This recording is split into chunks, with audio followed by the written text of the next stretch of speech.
تحية من عند الله تحية مباركة تحية أهل الجنة. السلام عليكم ورحمة الله وبركاته. وعليكم السلام ورحمة الله وبركاته. الحمد لله رب العالمين وبه نستعين على أمور الدنيا والدين، والصلاة والسلام على أشرف الأنبياء والمرسلين سيدنا محمد وعلى آله وأصحابه ومن سار على نهجه إلى يوم الدin. Amma ba'du. Jamaah salat subuh yang dimuliakan Allah Subhanahu wa taala, mari sama-sama kita berdoa dan kita doakan semoga kita yang hadir di sini diberikan rahmat dan hidayah oleh Allah Subhanahu wa taala, dipanjangkan umur kita semuanya, diberikan rezeki yang halal banyak dan berkah, diberikan keturunan yang soleh dan solehah. Bagi yang sedang sakit, semoga Allah angkat penyakitnya segera dan disembuhkan segera. Begitu juga semoga kita semua dimudahkan oleh Allah bisa melaksanakan haji dan umrah. Dan yang memiliki hutang kita doakan semoga Allah mudahkan untuk melunasi hutang-hutangnya. Dan semoga kita semua diakhirkan hidup kita dalam keadaan husnul khatimah. Amin ya rabbal alamin. Jemaah salat subuh dimuliakan Allah Subhanahu wa taala. Alhamdulillah kita dapat berkumpul kembali pada pagi hari ini. Kita sudah di hari ke-21 bulan Syawal, ya, berarti sudah 21 hari kita melewati Ramadan. Dan semoga apa yang kita lakukan di Ramadan bisa diterima oleh Allah Subhanahu wa taala. Dan juga di jalan-jalan sudah dimulai pemasangan apa Pak? Kandang-kandang sapi ya, untuk kurban, menandakan musim haji akan segera datang. Ya, musim haji akan segera datang. Semoga ada yang berangkat haji tahun ini di sini? Ada enggak? Ya, saya ngasih tahunya di injury time, mau berangkat baru bilang gitu. Ya, ada yang mau berangkat tahun ini? Belum ya. Semoga ada yang berangkat di tahun ini. Ya. Tujuannya kalau ngasih tahu jauh-jauh hari, ya tujuannya kita juga bisa berbahagia dengan keberangkatannya yang jelas. Dan kita doakan semoga Allah mudahkan dalam perjalanan nanti, insyaallah. Jawabkan Allah Subhanahu wa taala. Kita akan lanjutkan kembali pembahasan kita terkait sirah nabawiyah, sudah masuk ke tahun ke-7 Hijriah, sedangkan Rasulullah SAW wafat di awal tahun 11. Berarti masih ada 3 tahun perjalanan Rasulullah SAW yang akan kita bahas. Berarti sebentar lagi. Baik. Akan kita lanjutkan kembali. Kemarin sudah beberapa pertemuan membahas tentang perang Khandaq, ya, peperangan melawan orang-orang Yahudi, ya, melawan orang-orang Yahudi yang kabur dari Madinah ke Khandaq. Mereka ada 8 benteng di sana. Mereka kuat, akan tetapi dikalahkan oleh Rasulullah dan para sahabatnya. Kemudian ketika itu sudah dimenangi, ada beberapa kejadian yang terjadi sampai sebelum kita akan membahas tentang Fathu Makkah.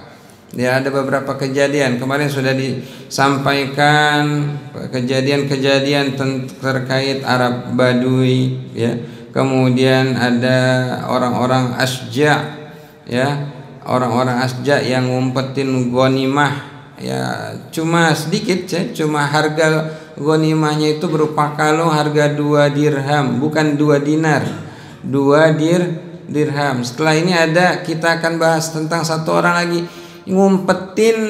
ngumpetin harta rampasan nggak nyampe 2 dirham, ya, tapi gara-gara itu bisa masuk neraka, ya. Kemudian ada kedatangan sahabat Rasulullah dari Habasyah, kemarin sudah kita bahas, ya, dari Habasyah, hijrah lama di Habasyah, di Ethiopia, Afrika, nggak datang kecuali ketika 7 Hijriah, ya, ketika Rasulullah perang Khaybar, ya. Kemudian orang-orang dari Habasyah datang, ya. Kemudian juga kedatangan kaum Asy'ariyin, ya, dari Yaman. Dari Yaman kurang lebih ada 50 orang. Kemudian juga ada Rasulullah menikahi Sofiyah, ya. Menikahi Sofiyah, beliau orang Yahudi dulu, kemudian masuk Islam, kemudian dimerdekakan dan dinikahi oleh Rasulullah Shallallahu Alaihi Wasallam. Kemudian juga ada datang utusan dari Daus, dari negeri Daus yang ada di daerah Yaman, yang dipimpin oleh Tufail bin Amr ad-Dausi, seorang pemimpin tokoh dari negeri Daus yang dulunya pernah ikut umroh atau haji lah gitu ya. Ketika itu datang ke Mekah. Kemudian orang-orang mengatakan jangan dekati Muhammad, dia penyihir, dia seorang penyihir, seorang dukun dan sebagainya, ya. Tetapi Tufail bin Amr ad-Dausi ini seorang yang pintar, memiliki orang intelektual. Masa cuma ngedengar bisa langsung ikut sih, ya. Kemudian dia penasaran, datangi Rasulullah, kemudian minta diperdengarkan Al-Qur'an. Dan ketika diperdengarkan, dia mengatakan ketika itu bahwasannya ini bukan perkataan manusia, dan akhirnya masuk Islam. Kembali ke Daus di daerah Yaman, dia menyebarkan kepada bawahan-bawahannya, kampung-kampungnya tersebut, dan mayoritas mereka masuk dalam Islam. Dan mereka ketika 7 Hijriah itu datang berbondong-bondong dari Yaman, hijrah ke Madinah demi menemui Rasulullah SAW. Di antaranya ada Abu Hurairah radhiyallahu anhu.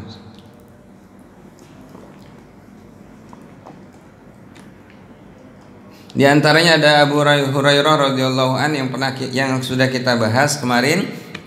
Pertemuan singkat cuma 3 tahun lebih bersama Rasulullah, ya. 3 tahun lebih dikit sekali pertemuan dengan Rasulullah, tetapi meriwayatkan hadis paling banyak.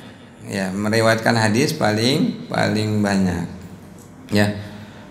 Maka yang sudah kita bahas kemarin, pada dasarnya berapapun umur kita di dunia ini, kalau kita niatkan baik dalam menjalani kehidupan, kemudian bisa berkualitas hidup itu, maka di hadapan Allah menjadi tinggi derajatnya. Berapa banyak ulama-ulama yang meninggal, termasuk Imam Nawawi, baru umur 40-an gitu ya, 40 awal beliau sudah meninggal dunia. Bahkan beliau juga belum menikah, ya, bukan tidak mau menikah, tapi belum menikah.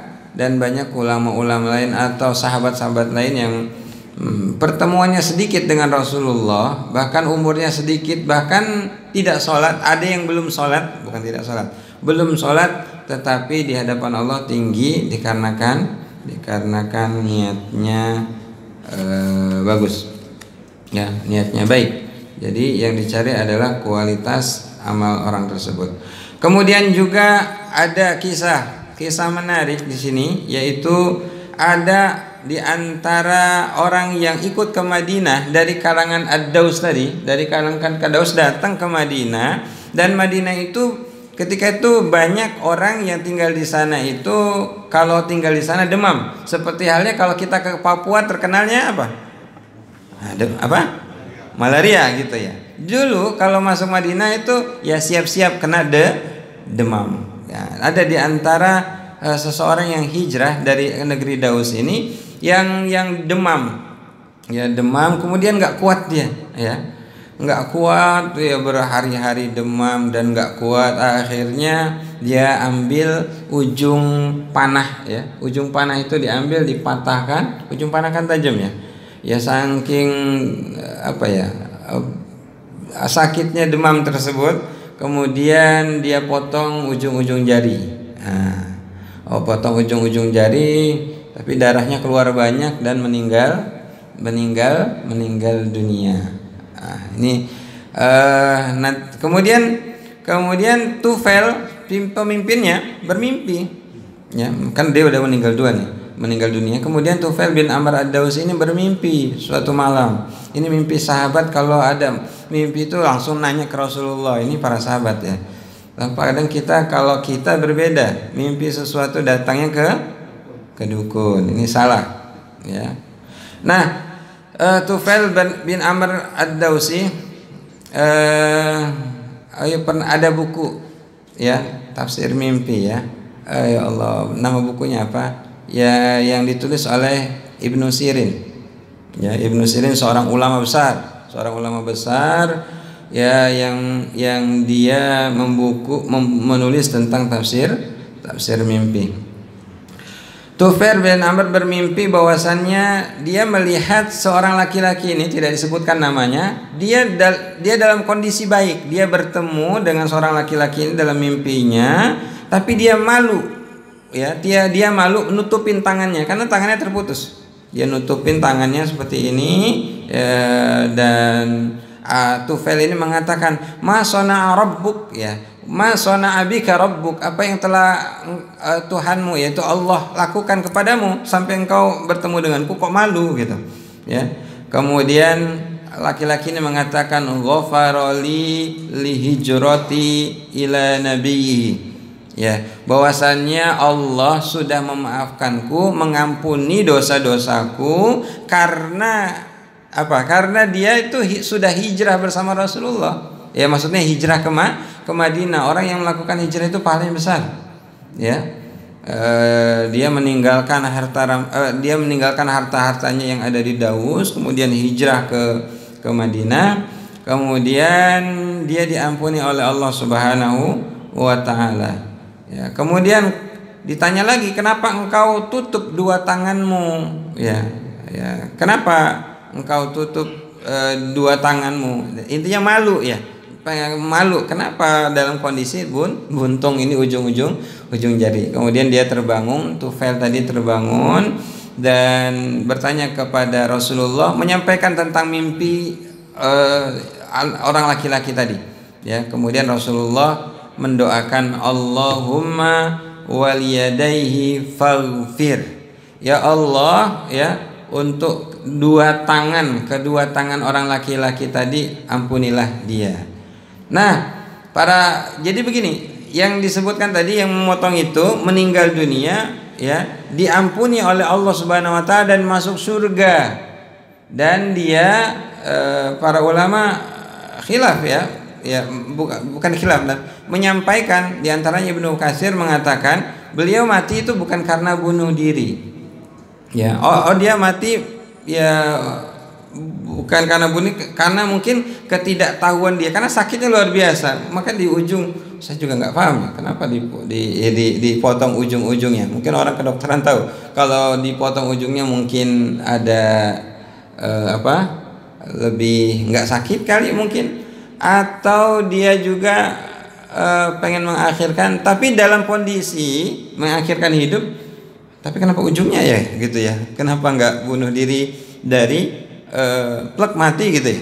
Ya ini kan pasti lama meninggalnya. Kalau ujung jari darahnya banyak, kenapa nggak nadinya saja gitu ya? Lebih cepat mungkin. Ya. Dan mungkin karena ketidaktahuan dia. Ingat, orang yang tidak tahu maka akan diampuni oleh Allah Subhanahu wa taala. Di dalam Al-Qur'an disebutkan itu yang tidak diampuni itu yang seperti apa? Innallaha la yaghfiru ayyushraka bihi wa yaghfiru ma duna dzalika liman yasha. Allah itu tidak mengampuni orang yang menyekutukan Allah. Nah, ini orang nggak tahu mungkin. Ya kan dia baru hijrah. Dulu belum ada syariat banyak. Karena dia baru hijrah. Dulu hanya sekedar masuk Islam saja, masuk Islam, mengaku Allah sebagai Tuhan, Nabi Muhammad sebagai nabi terakhir, sudah itu aja. Ya, sudah, belum mendapatkan syariat yang banyak. Ya. Kemudian dia ini termasuk orang ahlu syurga. Jadi tidak dikatakan dia meninggal dalam keadaan bunuh diri.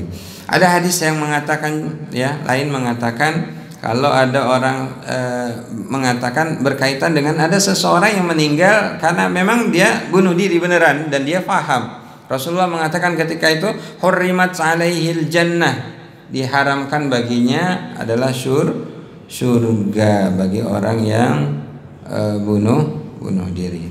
Tapi wallahu alam, mungkin saja ya orang yang masuk surga laki-laki tadi itu meninggal karena ketidaktahuan dia, karena memang sakit sekali, dipotonglah ujung jarinya tadi dan Allah mengampuninya karena memang memiliki amalan besar yaitu hijrah.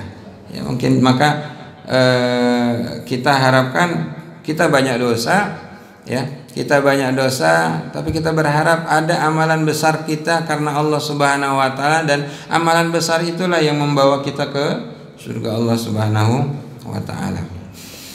Kemudian selanjutnya ada kisah setelah Khaybar, ya setelah Khaybar itu ada kisah Nabi Muhammad SAW diracun. Nah, pernah dengar kisahnya ya? Ada seseorang wanita dari kalangan Yahudi bernama Zainab binti Harith. Ya, dia disuruh orang Yahudi yang lain untuk menanya kepada Rasulullah, ya Rasulullah, ya kan ketika itu sudah peperangan, sudah damai lah gitu ya, tapi Rasulullah masih di dekat Khaybar. Bagian mana dari kambing yang engkau lebih suka? Kemudian dijawab bagian paha, gitu ya, bagian paha kambing. Kemudian dibuatkanlah kambing guling gitu.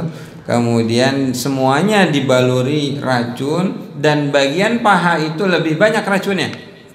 Kemudian disodorkan kepada Rasulullah SAW dan diambil. Rasulullah ya tidak tahu itu diracuni, kemudian diambil. Baru sampai kunyahan, satu kunyahan, tiba-tiba tulang kambing itu menyampaikan kepada Rasulullah, wallahu alam cara bicaranya. Yang jelas tulang, dalam riwayatnya mengatakan tulangnya menyampaikan kepada Rasulullah bahwasannya kambing ini sudah dilumuri racun dan Rasulullah memuntahkan. Tapi sebagian ada yang masuk, ya sebagian ada yang masuk. Kemudian Rasulullah muntahkan itu, ya muntahkan itu, dan sebagian ada yang masuk itu yang membuat Rasulullah sakit, ya kadang kambuh karena racun itu, ya karena racun itu Rasulullah beberapa kali kambuh sampai akhir hayat Rasulullah. Maka diriwayatkan juga setiap Rasulullah kambuh karena racun itu, sakit badannya karena racun itu, Rasulullah meminta sahabatnya untuk menghijamah beliau, membekam. Nah ini sunnah juga, sunnah bagi yang sakit untuk dibekam, mengeluarkan darah kotornya. Yang jelas dulu nggak pakai pompa-pompaan ya. Kalau sekarang pakai pompa-pompaan. Kalau dulu yang saya dengar pakai ujung apa nama itu? Ya, yang penting seperti gelas atau tanduk ya, dari tanduk ya. Sekarang mah nggak usah pakai yang seperti itu, ribet ya kan. Ada yang lebih praktis menggunakan gelas bekam yang disedot tersebut. Nah itu Rasulullah setiap kali sakit karena racun itu, kemudian Rasulullah berbekam, dan Rasulullah wafatnya bukan karena racun ini, tapi dampaknya sakitnya itu sampai Rasulullah wafat 3 tahun yang akan datang. Dan ini Rasulullah SAW merasakan sakit. Ingat Rasulullah sering kita sampaikan, Rasulullah menyampaikan kepada kita bahwasannya asyaddul bala al-anbiya summal amsal. Yang paling berat cobaannya, ujian itu para rasul, kemudian al-amsal para sahabat, summal amsal yaitu orang yang ketakwaannya tinggi kepada Allah, itu paling berat ujiannya. Ya, termasuk para sahabat. Jangan kira sahabat enak ya, gitu dekat dengan Rasulullah. Berat ya, berat. Mereka cobaannya berat. Bahkan Rasulullah sendiri mengatakan, ini u'aku kama u'aku, bahwasannya sesungguhnya aku ini kalau kena sakit, diantaranya sakit demam, yang dirasakan oleh Rasulullah itu 2 kali lipat sebagaimana yang dirasakan oleh kaumnya. 2 kali lipat rasanya. Kalau kita 40 derajat, ya beliau lebih daripada 40 derajat rasa sakitnya. Kemudian hadis itu mengatakan juga yubtalar rajulu ala qadri imanihi atau ala qadri dinihi. Orang seseorang itu akan diuji sesuai dengan kadar keimanannya. Ya, tergantung agamanya kuat enggak? Ya, in kana fi dinihi salban, kalau seseorang itu agamanya kuat, istadda balauhu, maka cobaannya berat, istadda berat, ya, maka cobaannya berat.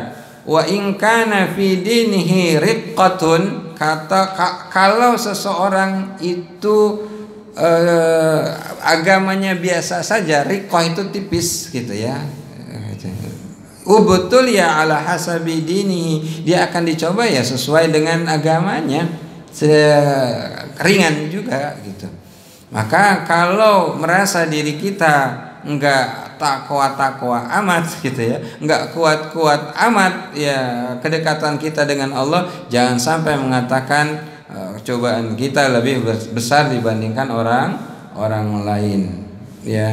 Nah, loh kenapa orang yang kita lihat dekat dengan Allah gitu ya, kayaknya biasa-biasa saja gitu ya.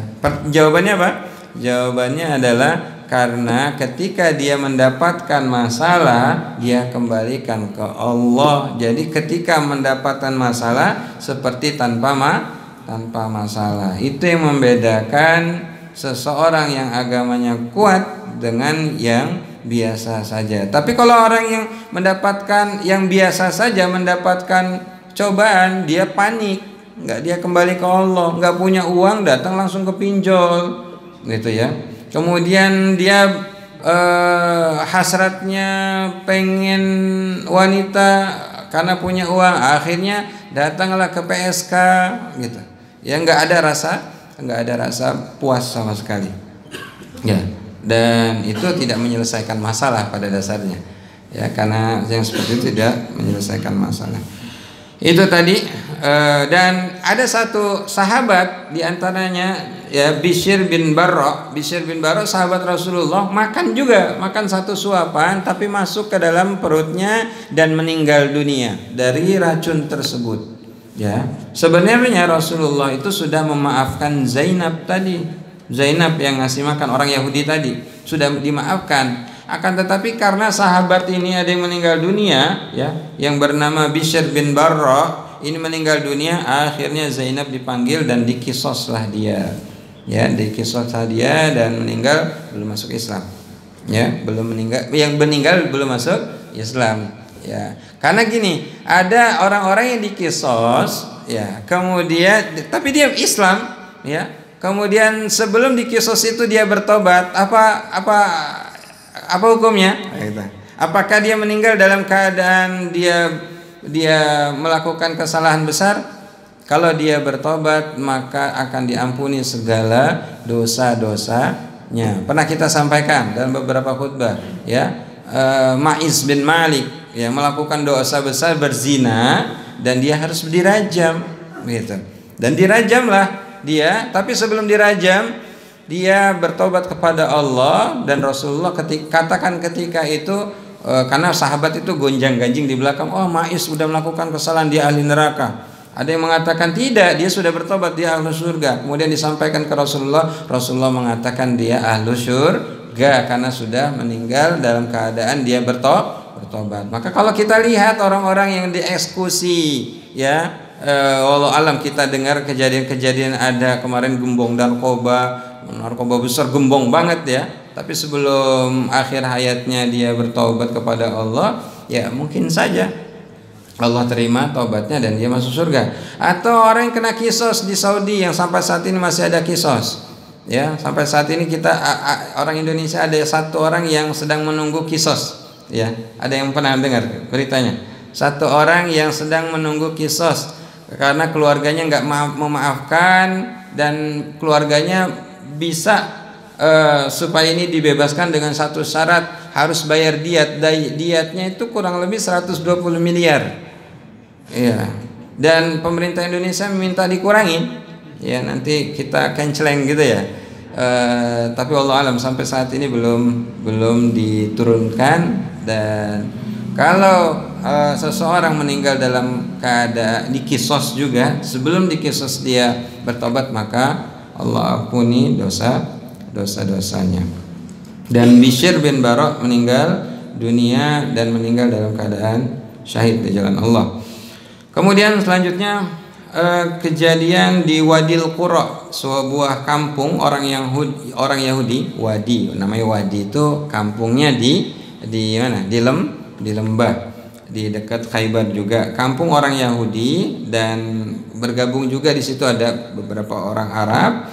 Rasul kesana, pas Rasul kesana pengen mengajak masuk Islam, tapi dari jauhan sudah disambut dengan anak panah. Ya. Akhirnya yang kena anak panah itu kebetulan adalah seorang budak dan meninggal dunia. Dan mereka mengatakan, mengejek, hani'an lahul jannah, hani'an lahul jannah, ya, selamat dia sudah mendapatkan surga. Nah, ini ejekan ya. Ya, ejekan. Karena Rasulullah kan membawa Islam, kalau masuk Islam nanti akan masuk surga. Diejeklah, selamat dia sudah mati masuk surga, selamat, kata ya. Hani'an lahul jannah. Kemudian Nabi ketika itu budaknya tapi udah masuk Islam ya. Ya, kemudian Nabi ketika itu mengatakan dia tidak masuk surga, ya. Karena orang Yahudi mengatakan, ngejek, ya berharap dia ini masuk neraka gitu kan, yang mati tadi. Dia tidak masuk surga. Kaget para sahabat.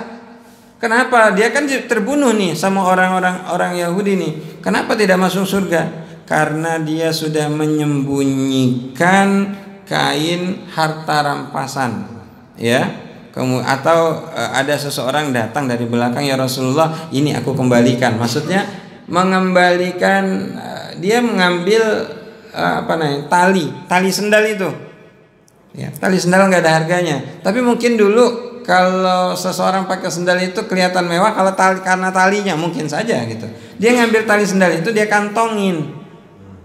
Ya, harusnya bagaimana? Selama itu harta rampasan, ya diserahkan, nanti pada saat pembagian akan dibagikan.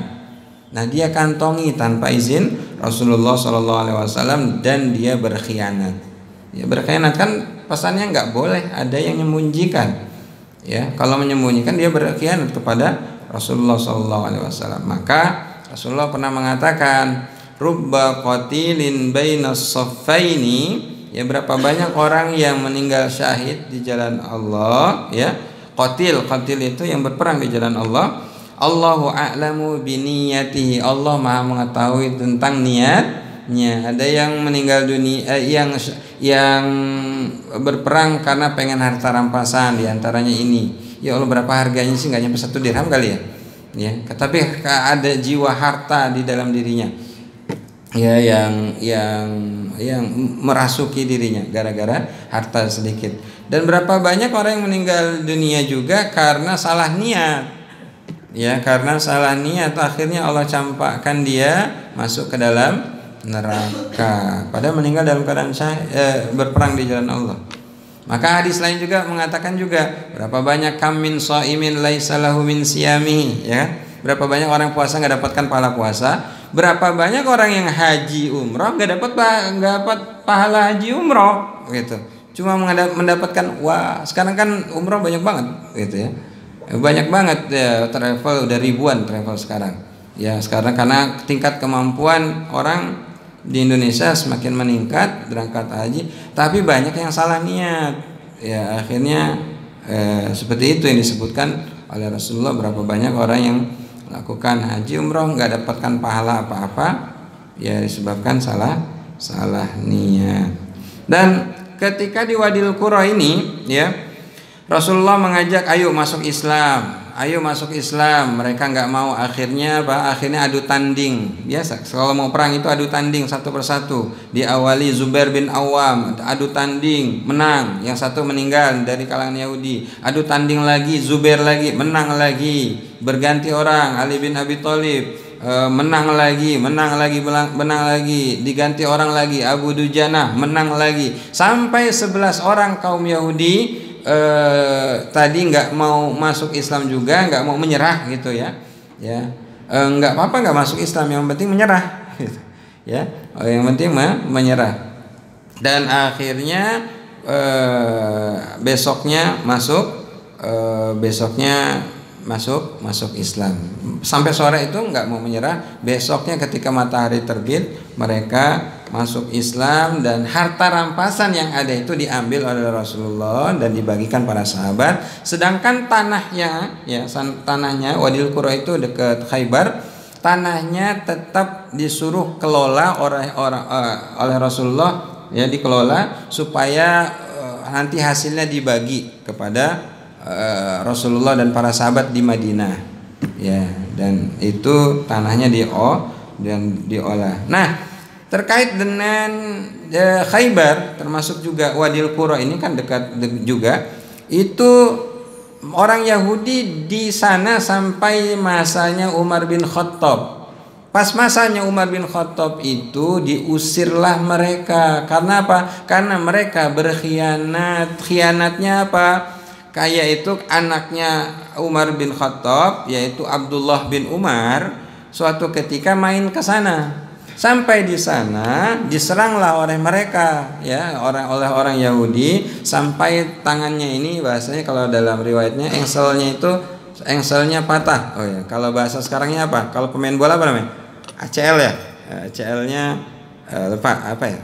Kena ACL gitu ya, karena yang lepas itu, ya. Kemudian lalu disampaikan ke Rasulullah, dan Umar ketika itu ya menyimpulkan bahwasan mereka sudah berkhianat dan mereka diusir dari Khaybar. Tapi baik Umar bin Khattab, ya, diusirnya boleh bawa harta mereka itu boleh dibawa, yang penting keluar dari Khaybar, ya. Tapi di zaman Umar kan Muslim sudah banyak, ya, sehingga Khaybar itu bisa diisi oleh orang-orang yang masuk Islam untuk menggarap tanah yang subur di Khaybar tersebut, ya. Itu namanya Wadil Qura, kejadian di Wadil Qura. Kemudian juga pernah kejadian ketika Rasulullah pulang ke Madinah, ya, di jalan Rasulullah sampai malam, ya, namanya letih, Rasulullah nyuruh Bilal, wahai Bilal, nanti bangunkan kami, ya. Jadi disuruhlah dia jaga malam. Nanti kalau sudah waktunya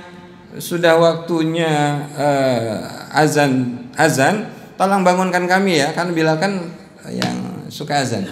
Ya, bangunkan kami. Baik ya Rasulullah. Kemudian jaga malam, kemudian dia sambil melihat, ya, mau tempat terbitnya matahari gitu, ya, mau ngelihat fajar, dia naik unta dia sambil ngeliatin fajar. Tiba-tiba dia bersandar, kemudian tertidur semuanya, Rasulullah juga dan para sahabat lain juga tertidur. Dan tertidurnya bangun-bangun ketika matahari terbit. Ya, kemudian Rasulullah mengatakan, wahai Bilal, kenapa engkau tidak bangunkan aku? Bilal mengatakan, ya, Allah telah menidurkan aku. Nah, di sini ada Rasulullah menyampaikan ketika itu, man nasiyas salata, barang siapa yang lupa dengan salat, fal yusalliha idza dzakaroha, kalau sudah ingat langsung salat. Ya, hampir semua dari kita pernah seperti ini. Rasulullah juga pernah, ini ceritanya. Ya, Rasulullah dan para sahabat juga pernah. Fal yusalliha idza dzakaroha, kalau kita tertidur, ya, kemudian tiba-tiba jam 7, jam 8, ya, bangun, ya, kelewatan lah.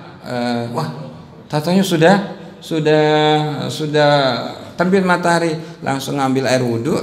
Para sahabat juga langsung ngambil wudhu, langsung sholat subuh ketika itu. Fal yusalliha idza dzakara. Bukan dalam artian tidak sholat sama sekali, salah. Ya. Kemudian ada juga kisah Al-Hajjaj bin Ilad As-Sulami, ya. Kemudian Al-Hijjaj ini pernah mengatakan kepada Rasulullah, ya Rasulullah, aku punya harta di Mekah. Ya, Al-Hijjaj ini kejadian setelah Khaybar. Ya Rasulullah, aku punya harta di Mekah. Ya, kemudian izinkan Allah aku ke Mekah untuk mengumpulkan harta-hartaku yang ada di keluarga, yang ada di para sahabat-sahabat dia ini yang menjualkan harta-harta dia gitu ya. Kemudian dagangannya, maksudnya saya ingin mengumpulkan hartaku ya Rasulullah, banyak. Tapi dia ini masuk Islam tanpa belum diketahui oleh orang-orang Mekah. Ya, diam-diam. Tapi izinkanlah aku ke sana dan izinkanlah aku mengatakan sesuatu sekehendakku tentang engkau. Maksudnya apa? Ya, izinkanlah aku mengatakan bahwasannya aku ini masih orang kafir gitu. Ya, tapi pura-pura tidak dalam hatinya. Dan Rasul ini untuk maslahat boleh. Ya, kalau itu ada maslahat boleh, maslahatnya besar ini. Ya, mengambil harta dia. Akhirnya Rasulullah izinkan dan sampailah di Mekah. Hajjaj mengatakan kepada para pimpinan-pimpinan di sana, saya sudah ke sana mendengar ke Madinah dan mendengar kabar bahwasannya Muhammad sudah kalah di Khaybar. Dan para pimpinan yang ada di Mekah itu percaya. Kenapa? Khaybar itu ada 8 benteng. Mereka tahu, ya mereka ini kuat nih, Khaybar orang Yahudi ini. Pasti Muhammad kalah. Wah, mereka senang sekali mendapatkan kabar itu. Dan sebentar lagi Muhammad akan dibawa ke Mekah dan akan dibunuh di Mekah ini bersama-sama kalian. Wah, mereka senang sekali ketika itu. Nah, Hajjaj ketika itu mengatakan, ini Muhammad dan para sahabat ini kan meninggalkan rampasan. Ya, rampasan banyak. Izinkanlah saya minta tolong ke kalian, kumpulkan harta saya yang dulu pernah saya tinggal dari orang ini fulan, kumpulkan ke saya. Nanti uang yang ada ini akan saya belikan semua harta rampasan itu, dan ini untuk kita bersama-sama. Wah, mereka semangat tuh. Ya, mereka semangat kumpulkan hartanya si Hajjaj ini. Kemudian sudah terkumpul, ya, dia datangi istrinya, dan istrinya ketika itu masih kafir. Nah, istrinya yang di Mekah itu masih kafir, dengan mengatakan, mana barang-barang aku dulu kumpulkan, ya, nanti saya akan membelikan uang ini, membelikan harta rampasan milik Muhammad gitu, nanti akan aku bawa. Dikumpulkan, dikasihkan sama istrinya, nih uang semuanya. Kemudian dia kembali ke Madinah. Ya, dia kembali ke Madinah beserta uang-uangnya atau harta-hartanya. Tapi sebelum berangkat, dia bertemu dengan Abbas bin Abdul Muthalib, paman Rasulullah. Ketika itu Abbas itu belum masuk Islam, ya. Tanggal 7 Hijriah itu Abbas bin Abdul Muthalib belum masuk Islam, paman Rasulullah. Baru masuk Islam ketika nanti Fatu Makkah 8 Hijriah. Ya, tetapi karena Abbas ini paman Rasulullah, kecintaan Abbas paman Rasulullah itu luar biasa kepada Muhammad. Sedih mendengar Muhammad akan ditangkap, akan dibunuh, itu sedih banget. Ya, maka Hajjaj mendatangi Abbas, wahai paman, ya, jangan sedih. Ya, bahwasannya, ya, disampaikan bahwasannya Muhammad itu sebenarnya menang. Saya sebenarnya pura-pura aja. Ya, tolong jangan beritahukan ini kepada siapapun kecuali salasan, maksudnya kecuali setelah 3 hari. Setelah 3 hari boleh sampaikan kepada orang-orang. Tersenyum lagi nih Abbas bin Abdul Muthalib, tersenyum dia. Ya, setelah 3 hari, ya, dia datang, Abbas ini datang ke istrinya Hajjaj dengan mengatakan, mana Hajjaj? Hajjaj sudah berangkat ke Madinah, bawa semua harta rampasan, katanya. Ya, dia mengatakan, tahu nggak, ya, bahwasannya Hajjaj itu, ya, sudah masuk Islam dan Muhammad belum meninggal. Muhammad itu menang dalam peperangan Khaybar, gitu. Ya, perangan Khaybar. Kemudian kan ada apa nih? Kalau perasaan dia dibohongi, ya, merasa dibohongi. Tapi wallahu alam apakah istrinya masuk Islam atau tidak? Ya, yang jelas Abbas bin Abdul Muthalib senang sekali sampai dia pakai pakaian baru datang ke Ka'bah tawaf gitu ya. Kemudian menyampaikan kepada orang-orang di sana, ditanya, ya, kenapa engkau memakai baju bagus? Kamu bergembira atau sedih mendengar Muhammad ditangkap, katanya. Dan kemudian disampaikan bahwasannya Muhammad itu ya sudah menang dalam perang Khaybar gitu ya. Hajjaj sudah memberitahukan kepadaku bahwasannya Muhammad ini sudah menang dalam peperangan Khaybar. Nah, kecewa sekali para pemimpin-pemimpin di sana. Ya, jadi kisah ini menandakan bahwasannya kalau seseorang terpaksa mengungkapkan sesuatu yang ya di luar Islam, ya saya kafir gitu ya misalnya, saya ya kalau itu terpaksa maka diperbolehkan ya. Kemudian juga ada kisah pulangnya Rasulullah ke Madinah dan bertemu dengan Ummu Habibah. Ummu Habibah itu istri Rasulullah, tapi menikahnya tidak di tempat. Menikahnya Ummu Habibah itu ya, nama Ummu Habibah itu namanya Romlah ya. Jangan kira nama Romlah itu nama orang Jawa ya. Romlah itu juga nama orang Arab ya. Kita dengan Romlah mah bukan orang Jawa ya. Betawi ya, Siti Romlah gitu ya. Betawi ya. Romlah itu nama Ummu Habibah itu nama aslinya Romlah bin Abu Sufyan. Ya, Romlah ini Ummu Habibah ini ya, dia itu suaminya adalah Abu Ubaidillah bin Jahash. Ubaidillah bin Jahash ini ikut ke Habasyah, ikut hijrah dulu ketika Rasulullah di Makkah. Kan ada yang hijrah kedua itu, diantaranya adalah Ubaidillah bin Jahash dan istrinya Ummu Habibah. Ya, sampai di sana ya, Ubaidillah bin Jahash ini meninggal dunia. Khilaf di antara para mufassir. Ada yang mengatakan Ubaidillah bin Jahash ini meninggal dalam keadaan murtad karena dia masuk ke dalam agamanya Raja Najasyi, ahlu kitab katanya. Pas sebagian sahabat mengatakan tidak, mana bukti dalil sebagai